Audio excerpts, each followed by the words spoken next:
তো hello guys, তো আজকে আমি চলে এসেছি ফণীন্দ্রদেব মহাবিদ্যালয় স্কুলের সামনে। তো দেখতে পাচ্ছেন এখানে বড় পোস্ট অফিসের সামনে রাস্তাটা খুবই সুন্দর একটা। তো সেখানকার ব্লগ আমি আজকে নিয়ে আসলাম আপনাদের সামনে। জলপাইগুড়ি খুবই সুন্দর একটা জায়গা এই জায়গাটা।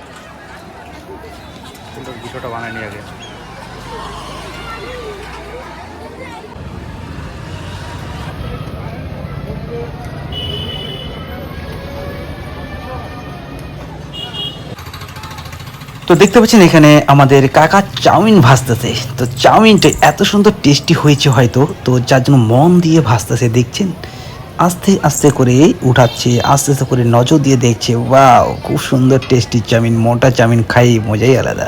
আরে কাকা, চাউমিন প্লেট কত করে দিচ্ছ?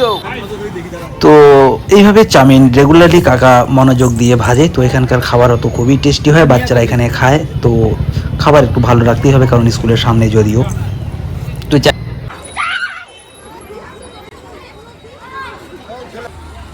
তো এই ছিল আজকে ফণীন্দ্র মহাবিদ্যালয়ের ব্লগ। তো আপনারা পাশে থাকবেন, দেখবেন আমার এই ছোট্ট ছোট্ট ব্লগগুলি দেখার জন্য আপনাদেরকে অসংখ্য ধন্যবাদ, ভালোবাসা দিয়ে আজকে আমার ব্লগ আমি এখানেই শেষ করলাম। তো টাটা, বাই বাই, নেক্সট ব্লগে আবার দেখা হবে পরে।